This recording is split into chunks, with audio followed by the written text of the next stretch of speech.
Bonjour à toutes et tous. Nous allons donc démarrer après ces petits réglages techniques. Donc, bienvenue à cet atelier dans le cadre de la journée professionnelle du Festival du Livre de Paris, donc qui aura pour thème, vous le savez, donc tout savoir sur la gestion collective de vos œuvres. Atelier organisé par la SOFIA et le CFC. Et dans une heure, vous allez tout savoir sur ces deux structures. Donc, je ne vous dis rien pour l'instant. Je présente très rapidement les intervenants, et comme on a pris un petit peu de retard, on va enchaîner assez rapidement.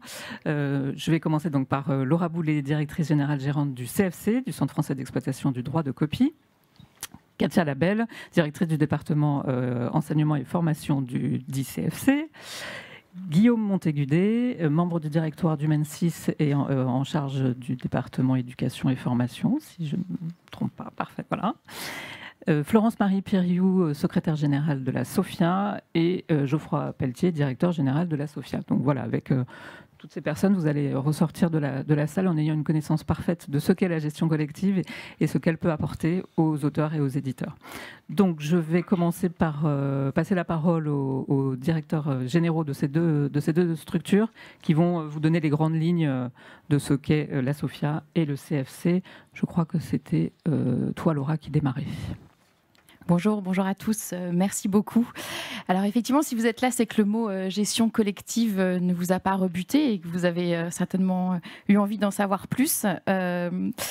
Nous représentons aujourd'hui avec la SOFIA effectivement la gestion du collectif du livre en France et la gestion collective a comme atout, soit parce que la loi le décide, soit parce que les éditeurs le souhaitent, finalement de mettre ses forces en commun, de la jouer collectif pour aller mieux collecter les droits d'auteur, pour gagner en efficacité et pour pouvoir redistribuer la valeur aux auteurs et aux éditeurs de manière plus efficace.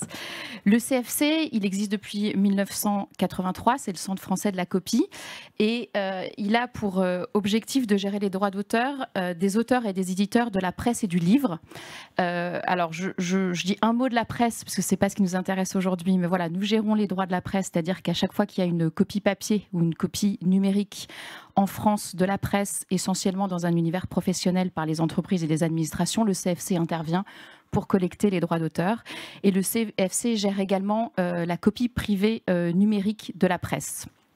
Je ne m'attarde pas sur cet aspect, je m'attarde plutôt sur le fait qu'effectivement le CFC gère une grande partie des droits d'auteur du livre et elle intervient donc à chaque fois qu'il y a une copie papier ou numérique de livres. Et ce qui est copié aujourd'hui, ce sont essentiellement les livres scolaires et parascolaires. Et Katia Labelle nous apportera beaucoup plus de précisions dans un instant. Mais donc nous gérons, parce que la loi nous donne cette mission, la copie papier, de par la loi depuis 1995, et également nous gérons tout ce qui est copie numérique des livres scolaires et parascolaires à chaque fois qu'il y a une rediffusion. Nous sommes agréés pour ces missions par le ministère de la Culture, donc sur la copie papier depuis un certain nombre d'années, et puis sur la partie numérique évidemment qui prend de l'ampleur puisqu'il y a de plus en plus de copies numériques des livres scolaires et parascolaires. Et vous aurez des précisions sur les différentes évolutions en fonction des niveaux d'enseignement dans un instant. Mais c'est vrai que voilà, le numérique prend de l'ampleur et le CFC a été agréé en 2023, en février 2023, c'est tout récent, pour, à la suite d'un changement du cadre juridique, pour finalement gérer l'ensemble des droits numériques et des copies numériques du livre. Elle le gérait sur mandat volontaire des éditeurs. Le cadre juridique a un petit peu évolué récemment et aujourd'hui, elle a pour mission, au travers de cet agrément, le CFC a pour mission de gérer l'ensemble des droits numériques, sauf décision contraire d'un éditeur. Et donc, peut-être quelques chiffres, voilà, pour pas être trop longue. Vous les voyez s'afficher là. Sur les 10 dernières années, effectivement, on a 220 millions d'euros qui ont été reversés au secteur du livre. Et nous avons donc des contrats avec 80 000 organisations. Voilà, on sont en contrat avec le CFC, ont des licences d'autorisation lorsqu'il y a ces copies papier et numériques. Et nous avons perçu en 2022 62,7 millions d'euros. Et sachant que sur ces 62,7 millions d'euros, 51% reviennent effectivement aux éditeurs éditeurs de livres, puisque ces copies ont été faites au titre pédagogique. Et nous avons donc reversé 54,4 millions d'euros en 2022.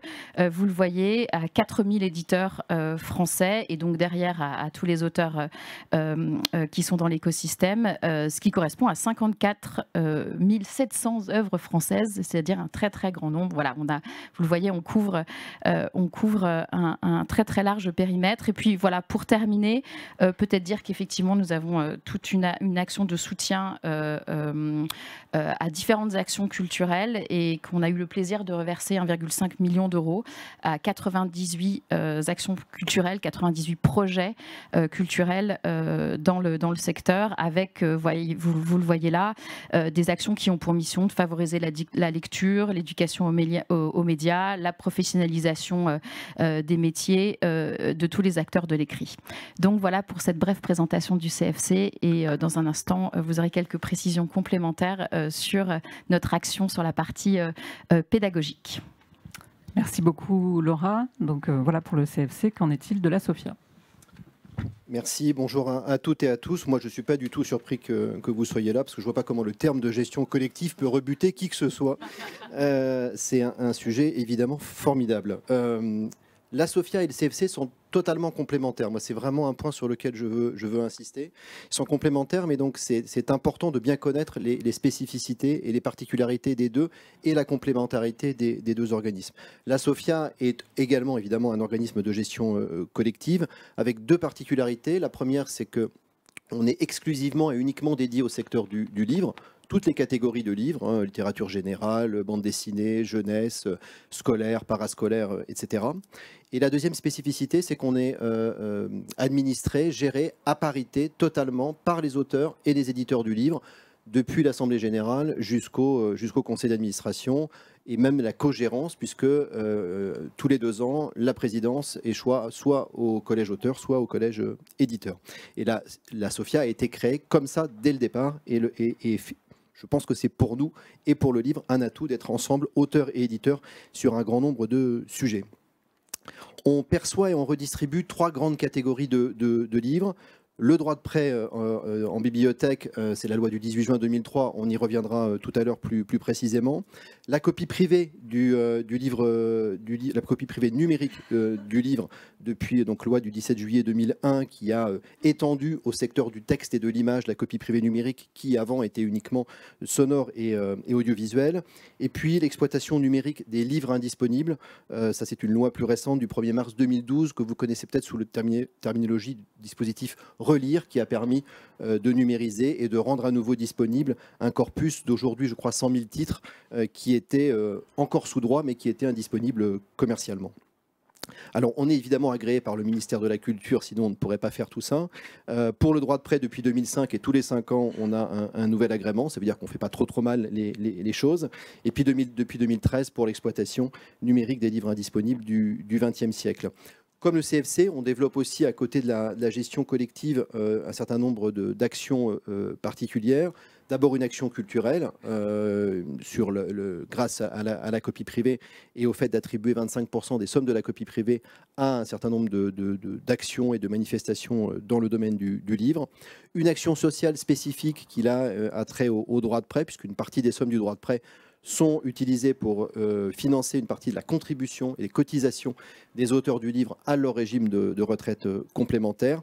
Et puis aussi une action interprofessionnelle qui est devenue de plus en plus importante et qui est financée dans notre jargon par des sommes dites irrépartissables, et qui permet notamment de soutenir le dispositif du SNE de lutte contre le piratage des livres numériques, et puis le Paris Book Market, première édition l'année dernière et deuxième édition cette année. Alors quelques chiffres très vite aussi pour donner un peu, planter le décor. Aujourd'hui, la SOFIA, c'est 11 500, je crois même qu'on est à 12 000 auteurs et autrices du livre depuis quelques semaines. 550 maisons d'édition qui doivent représenter à peu près 1000 marques éditoriales. Quasiment, je crois qu'on est à 90 ou 95% du chiffre d'affaires de l'édition. Et en termes de droits, on est aux alentours de 40 millions d'euros de droits perçus et répartis chaque année pour le secteur du livre. 22 millions d'euros au titre du droit de prêt en bibliothèque, alors qui est redistribué à un grand nombre d'auteurs et d'éditeurs, parce que ce sont des sommes qu'on reverse aux auteurs et aux éditeurs, qu'ils soient ou non adhérents de la SOFIA, et 15 millions d'euros au titre de la rémunération pour copie privée. Mais là, uniquement, on y reviendra parce que c'est un point vraiment important, aux auteurs et aux éditeurs membres de la SOFIA. L'action culturelle, elle est un tout petit peu plus importante parce qu'on a un petit peu plus de copies privées, donc les 25% nous permettent ou nous obligent à dépenser un peu plus sur l'action culturelle. Et donc en 2022, c'est une année record, on a attribué plus de 6 millions d'euros à des actions culturelles un peu partout en France. Plus de 400 actions pour le livre qui ont été soutenues. C'est principalement pour nous des festivals et des salons du livre, mais aussi des actions de formation et de défense du droit d'auteur et le soutien notamment à des opérations menées par le Syndicat national de l'édition ou la Fédération des éditeurs indépendants, puisqu'on est totalement œcuménique. Merci beaucoup Geoffroy. Donc voilà, maintenant que vous avez un petit peu mieux en tête ce que sont ces organismes de gestion collective, donc comme annoncé, on avait voulu faire un focus un peu sur l'édition scolaire. Donc en quoi les droits gérés et les actions de ces deux organismes ont un impact sur les éditeurs scolaires et les auteurs. Donc on commence par toi Katia pour le CFC. Alors, oui, le micro, c'est bon. Oui. Comme l'a dit Laura, nous, notre mission, c'est bien d'intervenir dès lors qu'il y a des reproductions d'œuvres, notamment dans le secteur pédagogique. C'est quand même un secteur qui est très consommateur de contenus protégés, de textes et d'images fixes. En fait, de quoi on parle, hein, c'est ce que font les enseignants quand ils illustrent leurs cours en piochant à droite à gauche des extraits de livres, de presse, des images, voilà, de façon à illustrer leurs propos, faire travailler leurs élèves sur ce type de contenu. Quand on dit copie papier et copie numérique, en fait, c'est la photocopie, les impressions et les usages numériques. Ça va être là beaucoup plus varié. On va avoir tout ce qui se fait dans le cadre d'un établissement d'enseignement, donc les usages en classe, la vidéoprojection, le travail des élèves sur les ordinateurs, les tablettes, mais aussi les usages à distance qui se sont, on le sait, hein, quand même beaucoup développés, notamment suite à la période récente de crise sanitaire. Alors, notamment dans un certain nombre de niveaux où ce n'était pas encore tout à fait le cas. Donc, c'est la diffusion sur le réseau interne de l'établissement, la visioconférence, l'envoi par mail, etc. Donc, comme l'a dit Laura, du point de vue des éditeurs, il n'y a pas de démarche particulière à faire. Le CFC, en fait, pour la copie papier, gère de par la loi automatiquement tout ce type d'activité. Pour les usages numériques, c'est sur mandat et on va y revenir un petit peu à la fin, puisqu'il y a eu des évolutions législatives récentes. Concrètement, comment est-ce qu'on agit ? On signe des contrats avec des établissements. Le principe de notre contrat, c'est de dire dans quel cadre vous avez le droit de faire des copies. Donc, il ne s'agit pas de faire n'importe quoi, c'est des extraits, c'est à des fins bien précises. On perçoit une rémunération, donc c'est généralement sous la forme d'un prix par élève, et on demande aux établissements de nous fournir des informations sur les œuvres qui sont copiées par les enseignants. Pourquoi ? Parce que ces éléments nous permettent de reverser, de répartir le plus justement possible les droits qu'on perçoit. Donc voilà, c'est toute une mécanique qui se met en place. Et donc, voilà, quelques chiffres. On gère 14 500 contrats, donc c'est un gros volume. Ça couvre 60 000 écoles, établissements, organismes de formation, puisque j'ai oublié de le dire, hein, c'est de la formation initiale à la formation continue, 16 millions d'élèves, d'étudiants stagiaires. En termes de perception, en 2022, c'est l'ensemble des droits qu'on a perçus en France au titre de ces usages pédagogiques, c'était 28 millions et demi d'euros, avec effectivement une répartition entre la copie papier, les usages papier nettement plus importants, 25 millions 4, et les usages numériques, 3 millions 100. Ce qu'il faut savoir, c'est que les 2/3 des sommes qui sont perçues le sont au titre de l'enseignement scolaire. J'entends par là le premier degré et le second degré. Ça s'explique parce que ce sont là ce sont les niveaux où nous avons les plus gros effectifs. Alors, ces contrats, eh bien, généralement, ça s'inscrit dans le cadre d'accords qu'on négocie avec notamment les ministères de l'Éducation nationale, de l'enseignement supérieur, les représentants des établissements d'enseignement tels que les universités. Et là, on a passé l'année dernière beaucoup de temps à renégocier tous les accords cadres que l'on avait, avec une perspective d'évolution des rémunérations, grosso modo de plus 15% sur les 3 prochaines années. Donc voilà, on continue de valoriser ces usages. Si on regarde, alors, je disais tout à l'heure qu'on avait des éléments relatifs aux usages des enseignants dans le cadre des déclarations d'œuvres, mais on fait aussi des études. C'est-à-dire qu'on collecte des données, des supports de cours, on les analyse et on regarde plus précisément ce que font les enseignants, quelles sont les ressources qu'ils utilisent. Et là, on voit que le livre est massivement la ressource utilisée. C'est 82% des copies qui sont diffusées dans un cadre pédagogique, tout niveau confondu, qui relève du secteur du livre. Donc on leur a parlé du livre, c'est vrai, le secteur pédagogique, c'est vraiment le gros des perceptions et des usages. Ça reflète bien ces usages. La presse, donc on est à un peu moins de 20%, avec évidemment des différences selon les niveaux d'enseignement. Si je prends encore l'enseignement scolaire, plus des 3/4 des copies sont faites. Quand les enseignants font des copies, quelles qu'elles soient, un papier ou numérique, ils utilisent des ressources d'éditeurs scolaires. Du point de vue de l'enseignement supérieur, on va être aussi sur des ressources pédagogiques, mais là, adaptées au niveau, évidemment. Donc, ça va être des ouvrages plutôt universitaires. Donc, au vu de l'ensemble de ces éléments, on peut dire que, comme je disais, le poids du livre est particulièrement important dans ces usages, et ça se retrouve évidemment au niveau du reversement des sommes que l'on fait chaque année. Et donc en 2022, c'était donc 83% des montants qui ont été affectés au livre, reversés au livre, l'ont été à des publications pédagogiques. Donc, ouvrages scolaires et parascolaires universitaires. Vous avez le détail, principalement évidemment sur la partie des livres scolaires avec 14 millions d'euros. 4,6 millions pour les publications universitaires. J'ajoute, je crois que j'ai encore un peu de temps, voilà, j'ai essayé de faire un peu vite. Pour revenir un petit peu sur le contexte dans lequel s'inscrivent, le contexte plus juridique dans lequel tout ça s'inscrit, vous avez peut-être entendu parler de ce qu'on nomme une exception pédagogique. C'est une volonté de faire en sorte qu'il n'y ait plus de droits d'auteur portés par un certain nombre d'utilisateurs ou un certain nombre de mouvements, notamment au niveau européen, visant à faire en sorte que on utilise gratuitement et sans limite les contenus dès lors que c'est à des fins pédagogiques. Alors, il y a une forte mobilisation de l'ensemble des ayants droit pour justement défendre le fait que le contenu utilisé dans un cadre pédagogique a une valeur et qu'il ne doit pas être, qu'il doit relever encore du droit d'auteur et d'une rémunération. Et ça, c'est un gros travail qu'on a mené très étroitement avec l'ensemble des éditeurs, aussi bien au niveau français et surtout au niveau européen. Et je salue Anne qui est avec nous. Pour obtenir au final une directive européenne, puisque c'était à ce niveau que ça se situait, qui a permis de faire en sorte que les pays tels que la France et un grand nombre d'autres, dès lors qu'ils ont un dispositif qui permet aux enseignants de travailler, d'utiliser des œuvres dans le respect du droit d'auteur de façon simple, que ces dispositifs puissent continuer de s'appliquer.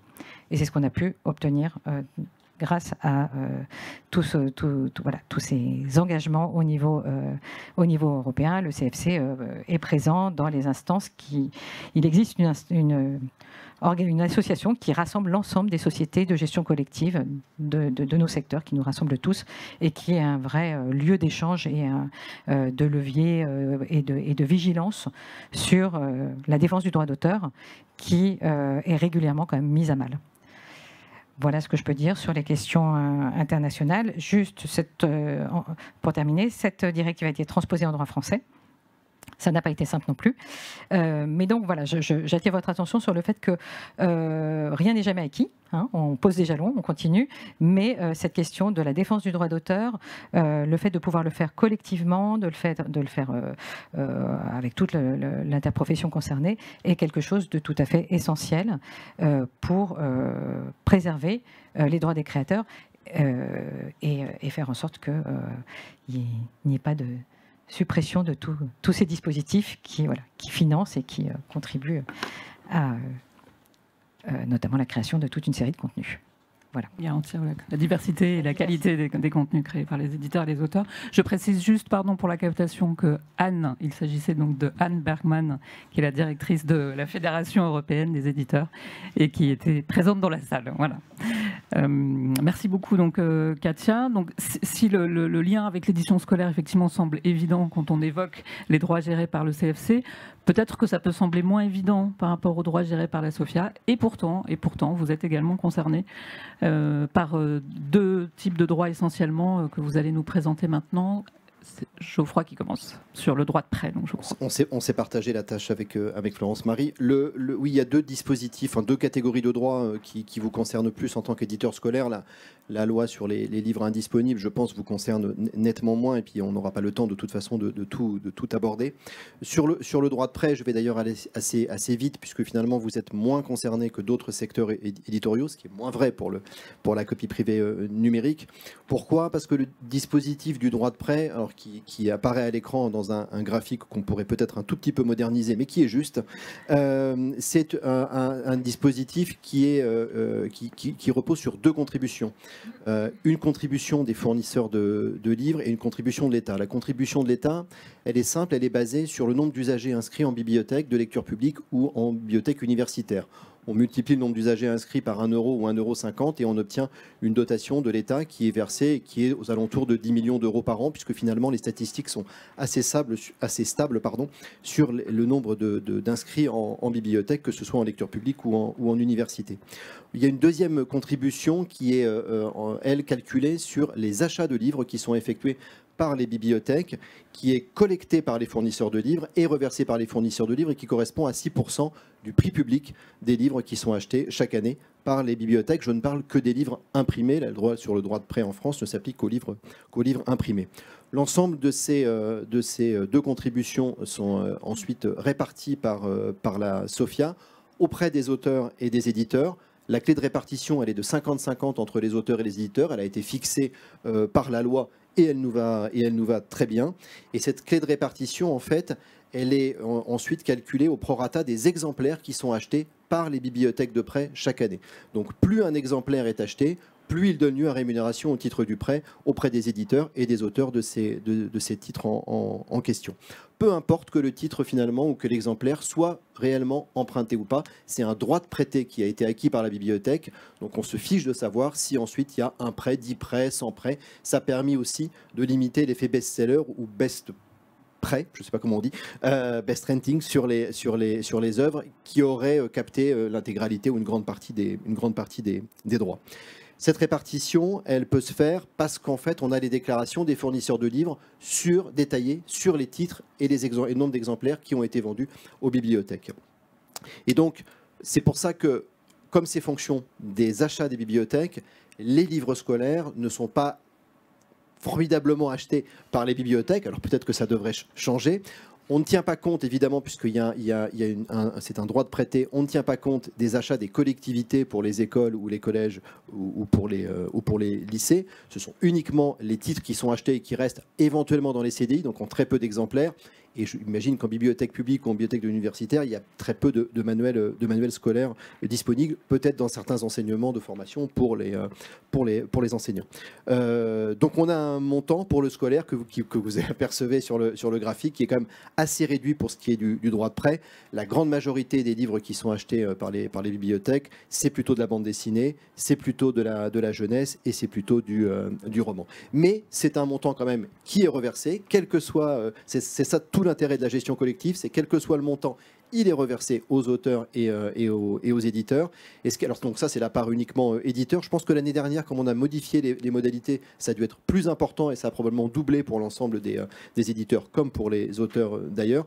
L'important, et c'est une des différences qu'on verra avec la copie privée numérique, c'est qu'il n'y a pas besoin d'être adhérent de la SOFIA pour percevoir ces sommes. On est sur une gestion collective obligatoire, on est le seul organisme de gestion collective agréé pour le droit de prêt, donc on se doit de répartir et de reverser les sommes qui sont des sommes dans notre jargon qu'on appelle documentées, c'est-à-dire qu'on sait exactement quel titre a été acheté et donc à quel auteur et quel éditeur on doit reverser les sommes. Donc il n'y a pas besoin d'adhérer forcément à la SOFIA pour les percevoir. C'est plus simple pour nous de vous retrouver et de vous verser les sommes. C'est plus simple si les auteurs aussi adhèrent à la SOFIA. Et puis ça vous permet aussi de participer ensuite, comme pour le CFC, à l'Assemblée générale, de peser sur les décisions et les stratégies qui sont prises dans toujours l'optique qui vient d'être rappelée de la défense du droit d'auteur et de la défense de vos droits. Voilà pour le droit de prêt. Petite parenthèse, mais qui concerne plutôt les auteurs, c'est aussi sur le droit de prêt qu'on prélève une partie des droits pour financer la retraite complémentaire des auteurs. C'est uniquement sur le droit de prêt et pas sur la copie privée qu'est financée la retraite complémentaire des auteurs. Copie privée dont va nous parler tout de suite Florence Marie. Oui, en très peu de temps, parce que ça c'est un sujet bien compliqué. Je sors de la commission copie privée d'ailleurs avec des consommateurs, des représentants des ayants droit, le président du Conseil d'État. Bon, voilà, disons que, et surtout des représentants industriels qui contestent généralement cette rémunération. C'est une exception, la copie privée. Oui, c'est une rémunération légale. C'est pas tout à fait la même chose que la reprographie. C'est à des fins privées pour son usage personnel et de source légale. Donc vous êtes tous en fait consommateurs. Nous avons tous payé une rémunération pour copie privée sur nos téléphones, sur les tablettes, sur les disques durs d'ordinateur, sur les box, etc., etc. À l'exception de l'ordinateur qui reste encore un cheval de bataille. Dans cette slide, en fait, la rémunération pour copie privée, elle a été vraiment amenée par les auteurs de l'écrit, c'est-à-dire le SNE à l'époque et la SOFIA et la SGDL. Et ça a été 2001, donc on y siège à la commission qui fixe ses barèmes, commission copie privée. Et si vous voulez, nous sommes partis de zéro pour arriver quand même à 15 millions d'euros. Alors ça, effectivement, ça a suivi les usages parce que le numérique existait bien avant 2001 dans l'édition. Le scolaire, le scientifique sont très impactés. Dans les sondages, nous représentons en fait le texte, l'écrit, les presses d'ailleurs à la commission copie privée. Mais quand on voit cette slide, en fait, on a fait un focus de la part éditeur. Et cette part éditeur, elle est agrégée aussi de la part image. Et il se trouve que la part image est très importante puisqu'elle est défendue par les sociétés comme la DHGP, la SAIF, et l'image est relativement copiée, autant copiée presque que le livre. Si bien que ce que vous avez ici comme représentation, c'est une répartition dans ce graphique de 2002 de la répartition copie privée qui va bénéficier à 13% effectivement du scolaire, alors que dans le texte, c'est bien le scolaire, le guide pratique, les beaux livres qui sont en tête depuis plus de 20 ans presque, enfin un peu moins, plus de 15 ans. Et on remarque effectivement que ce sont les mêmes procédés, c'est-à-dire que quand on interroge les plus de 15 ans et plus, c'est les parents d'élèves, enfin les parents, etc., les foyers, souvent ce qui intervient, ce qui nous sauve en fait la mise, je vais vous dire, c'est le texte scolaire, scientifique, STM, guide pratique. Et alors, c'est parfois un peu difficile d'expliquer à des représentants industriels que ce n'est pas du professionnel, parce que les usages professionnels sont exclus. Non, ce sont des usages, c'est des supports professionnels qui sont exclus à des fins professionnelles. Mais effectivement, donc, nous avons c'est-à-dire que les éditeurs scolaires, comme les auteurs scolaires, ont vivement intérêt à adhérer à notre structure parce qu'ils ne perçoivent pas sinon ces rémunérations. Et voilà, donc ce qu'il faut noter, c'est dans la petite slide de gauche, c'est qu'en fait, c'est une rémunération légale et que la contrepartie, il y a 25% dont qui finance les actions éducation à l'école, les EAC. Et ça, c'est très important aussi pour driver un peu les rémunérations des auteurs qui interviennent aussi dans les salons, etc. Donc, comme vous en a dit deux mots tout à l'heure.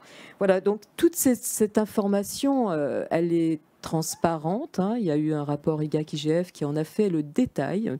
Alors, ne prenez pas les premières pages parce qu'elle est très... Il conteste dysfonctionnement, sortez. Mais à la suite, dans les annexes, là, ça devient intéressant et nous sommes challengés sur une méthodologie, sur les révisions de questionnaires. On remet tout à zéro. Donc, voilà un petit peu nos objectifs actuels, c'est de repartir en conservant vos droits futurs, en espérant que les recettes sont aussi bonnes, parce qu'actuellement, c'est presque 300 millions d'euros perçus au titre de la copie privée. C'est un des pays en France qui défend mieux ce principe-là de rémunération par rapport aux autres pays en Europe. Voilà. Je sais que tu avais peur, Valérie, que je sois bavard, mais voilà. Juste pour que ce soit vraiment un point qui soit clair pour tout le monde, le CFC sur la copie privée numérique, je ne parle que de la copie privée numérique, gère ce qui est de la copie privée numérique presse, et nous gérons ce qui est copie privée numérique livre. En cela, on est parfaitement complémentaires. Mais un même éditeur peut avoir de la copie privée numérique presse pour certaines de ses publications et de la copie privée numérique livre. Je dis ça parce que du coup, il est nécessaire pour ces éditeurs-là d'adhérer aux deux structures. Sinon, vous allez rater une partie des droits qui vous sont dus. On ne reverse la copie privée numérique que aux auteurs, aux éditeurs qui sont adhérents. Je dis ça parce qu'on a eu un exemple récemment d'un éditeur très important, avec un chiffre d'affaires important, qui était persuadé, en étant adhérent au CFC, de percevoir l'intégralité de sa copie privée. Il recevait des relevés avec marqué copie privée numérique et donc un montant en face qui lui semblait a priori déjà très bien. Donc merci au CFC. Mais il passait complètement à côté de la copie privée numérique du livre. Et ça, c'est un vrai souci pour les éditeurs. Il y a parfois une confusion et c'est un peu aussi l'intérêt et l'objet de ces ateliers de rappeler à la fois la complémentarité, mais pour être complémentaire, il faut être dans les deux structures. Voilà, j'ai terminé. Oui, donc c'était important de le rappeler. Merci beaucoup, Geoffroy.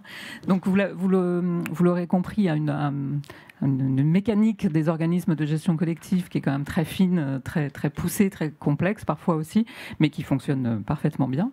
Et donc après avoir vu tous ces détails et ces chiffres, il nous avait semblé utile d'avoir un grand témoin, je peux me permettre de vous appeler comme ça, et d'avoir la voix justement de l'éditeur au regard de toutes ces gestions et de toute cette mécanique un peu complexe, et de voir quel est l'intérêt du côté de l'éditeur, du côté de l'éditeur, de la gestion collective. Merci Valérie. Et la transition, je vais démarrer par ça, la transition avec ce que vient de dire Geoffroy me paraît très importante, c'est que on parle de choses qui sont très très expertes. Moi je représente les éditeurs de livres au comité du CFC et je dois dire qu'à chaque fois je suis assez subjugué par la complexité des sujets qui sont traités et par l'expertise des organismes de gestion collective, ce qu'on ressent encore ce matin dans la table ronde, parce que c'est sacrément complexe. Et c'est sacrément complexe avec des enjeux qui sont fondamentaux. Ce serait complexe et accessoire. Je dirais, il y a une bande de sachants là qui mais c'est pas ça la réalité. C'est que c'est très complexe, mais sur des sujets qui sont absolument fondamentaux. Ils sont fondamentaux parce qu'ils le sont économiquement, et ils sont fondamentaux parce qu'ils touchent effectivement à la défense de la création. Moi, je suis dans le monde de l'édition scolaire depuis 5 ans maintenant. Donc, je représente ici les éditeurs d'éducation. Célia Rosenthrope, qui est dans la salle, présidente des éditeurs d'éducation. J'ai travaillé dans l'édition pendant très, très, très longtemps, avant, dans le monde de l'édition professionnelle. J'avoue que je n'avais absolument aucune conscience, je connaissais le CFC, mais je n'avais absolument aucune conscience des enjeux. Quand je suis arrivé dans le monde de l'édition scolaire, et que j'ai regardé quelques chiffres, parce que moi j'aime bien les chiffres, j'ai regardé quelques chiffres, je me suis dit, oulala, non mais là on a un vrai sujet. Quand je vois, là, donc Katia m'a envoyé hier les chiffres à jour, qu'en 2022, quand on parle de la reprographie, donc effectivement de la copie papier, 26% des droits perçus par le CFC proviennent du primaire, 42% de l'enseignement secondaire, 20% de l'enseignement supérieur, si je ne me trompe pas, ça fait 88% qui provient donc d'un usage pédagogique. Et quand on regarde la répartition, donc on l'a dit tout à l'heure, 84% ou 82 ou 84% vont au livre. Sur ces 82 ou 84%, 82, c'était 82, moi j'avais noté 84, 63% vont au livre scolaire et 83% vont au secteur pédagogique, si on y ajoute l'universitaire. Donc c'est des ordres de grandeur. Enfin, je ne devrais pas dire ça, mais comme on est un peu entre nous, le CFC est un peu notre entité privée, enfin, pour éditeurs scolaires. C'est un peu notre main armée. Je dis ça parce que les éditeurs de presse ne sont pas là et donc tout va bien. Ce ne sera pas répété, mais c'est filmé. Bon. Alors, après, moi, je suis pas expert. Ce que je voudrais juste te dire, ce que je voudrais témoigner, c'est un peu une profession de foi de quelques aspects qui me paraissent très importants dans les organismes de gestion collective, en tout cas ce que j'en ressens, l'expérience que j'en ai depuis quelques années. La première, c'est que il me semble que avec les défis qui sont posés aux droits d'auteur, aux droits des ayants droit, donc des éditeurs et des auteurs, le collectif est absolument impératif. Il l'est aujourd'hui en matière de reprographie au regard des ordres de grandeur. On parle d'enjeux qui sont fondamentaux en ordre de grandeur. Si on parle du numérique, de la copie numérique pédagogique, aujourd'hui l'ordre de grandeur n'est pas du tout le même. On est dans un rapport à peu près de 1 à 10. Mais l'avenir est là. Enfin, on ne va pas se mentir. Cette évolution-là, elle est absolument inéluctable. Elle l'est parce qu'il y a une volonté de la puissance publique, elle l'est parce que dans les usages, les enseignants vont aller progressivement vers de plus en plus de copies numériques pédagogiques. Ils le font, quand on est dans le monde de la reprographie, c'est facile. Hein, en reprographie, il y a une copie papier, il y a une photocopieuse, on copie. Puis dans le monde du numérique, c'est extraordinaire, hein, la variété des usages et la créativité qu'il peut y avoir dans les usages numériques. On a parlé des plateformes, de l'environnement numérique de travail, de la clé USB. La clé USB, ça aussi, c'est un mystère dans le scolaire. La clé USB, c'est une espèce de Graal extraordinaire. La clé USB, les emails, le tableau numérique interactif, la visioconférence. C'est très à la mode, la visioconférence. Bon. Les moyens d'utiliser, de transiter la copie numérique sont absolument énormes et surtout ils sont sans fin. C'est-à-dire qu'on en invente tous les jours de nouveaux. Il y a un autre élément, moi, qui m'interpelle, c'est que jusqu'à maintenant, on parle beaucoup de la traçabilité de la copie papier ou numérique du livre, pour ce qui nous concerne. Sauf que comme éditeur scolaire, on va aller vers de l'édition de moins en moins de livres, de l'édition de plus en plus de plateformes d'enseignement, de plateformes d'apprentissage, dans lesquelles on ne retrouve pas de livres, dans lesquelles on retrouve des contenus.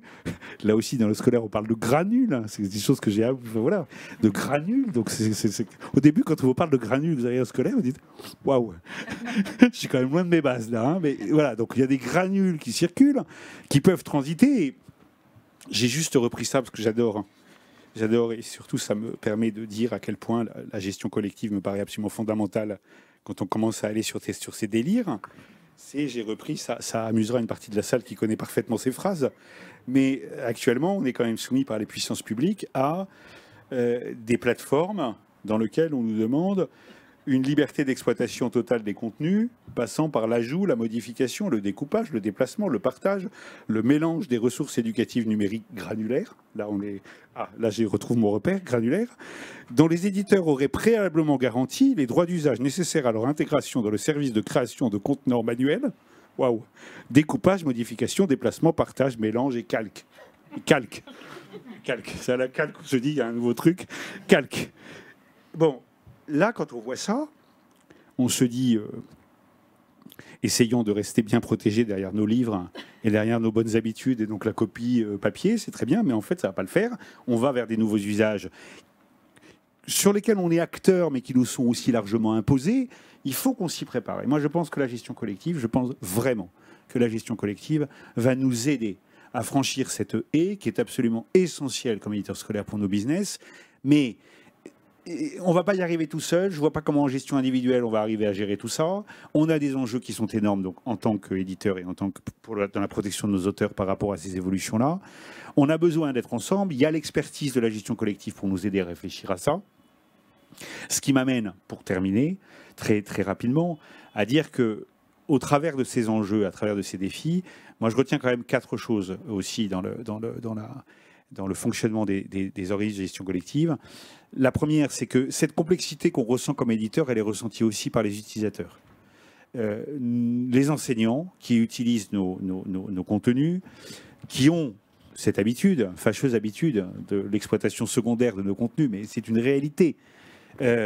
Aujourd'hui, grâce aux GGC, ils trouvent un cadre dans lequel ils peuvent faire cela de façon légale, simple, sans se dire je suis en train de faire un truc dont je sens que c'est pas complètement crystal clear, mais si En fait, là, ils le font parce qu'on a un OGC qui a négocié avec les ministères les conditions de cette utilisation, qui a passé des contrats avec l'établissement, qui contrôle les usages, qui perçoit les droits, qui les répartit entre les éditeurs et les auteurs. Donc l'enseignant, dont le métier est d'enseigner, n'a pas à avoir un stress considérable par rapport à cette problématique-là. Premier élément. Deuxième élément, il y a le fait que par rapport à ces évolutions d'usage, nous avons comme éditeur nos délégués pédagogiques. Moi, j'aime beaucoup les délégués pédagogiques, ils font un super travail, mais les délégués pédagogiques, c'est pas forcément leur première mission que d'aller comprendre comment les enseignants en usage numérique sont en train d'inventer tous les jours. C'est pas que ça les intéresse pas, ça les intéresse certainement, mais ils n'en ont pas le temps. On leur demande de revenir avec des commandes. Donc, et quand il s'agit de trouver le prof 30 secondes en salle des profs pour lui présenter un produit, si en plus il faut l'interroger sur comment il a fait sa dernière copie pédagogique, numérique, on n'y arrive pas. Là, on a des gens qui sont spécialisés, qui passent du temps pour nous remonter, d'abord pour bien faire votre métier d'OGC, mais pour nous remonter aussi aux éditeurs ces évolutions et qu'on puisse y réfléchir. Donc c'est aussi un laboratoire d'études qui est très intéressant. Le troisième élément, que moi je vis plutôt au CFC, désolé, mais que je vis plutôt au CFC, c'est que effectivement, il y a quand même un échange sur toute la chaîne qui est très intéressante au CFC.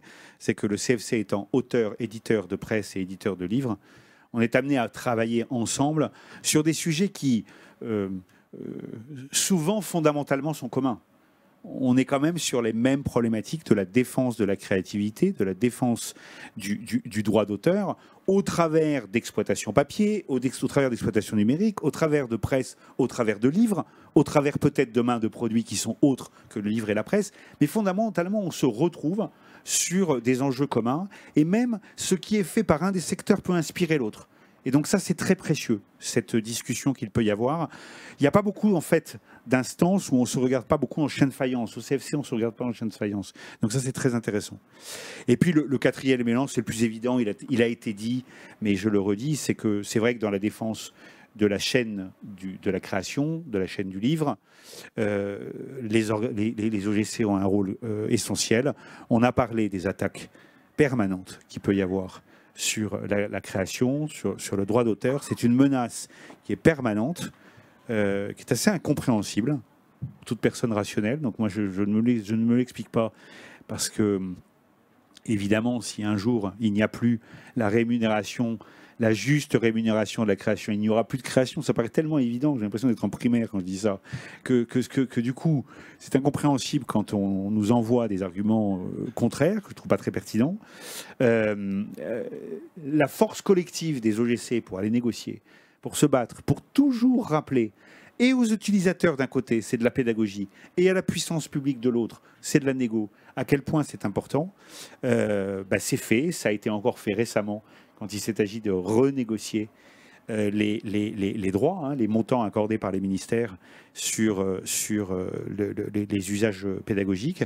Donc voilà, c'est ce que je voulais un peu témoigner de l'expérience que je ressens après quelques années sur le monde scolaire et, je ne sais plus, 3 ans au CFC.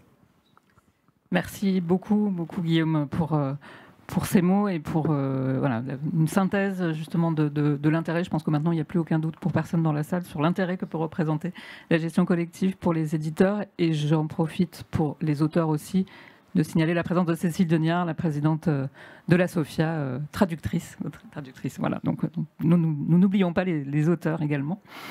Il nous reste 5 petites minutes pour d'éventuelles questions. Donc surtout, n'hésitez pas, profitez-en. Vous avez là les experts les plus pointus sur le sujet. Donc voilà, c'est le moment ou jamais s'il y a des questions. C'est plus joli. Il faut prendre un micro, c'est bien, pardon. Bonjour, c'est une question pour la SOFIA, parce que sur la copie privée numérique, vous faites comment en fait pour faire ce chart?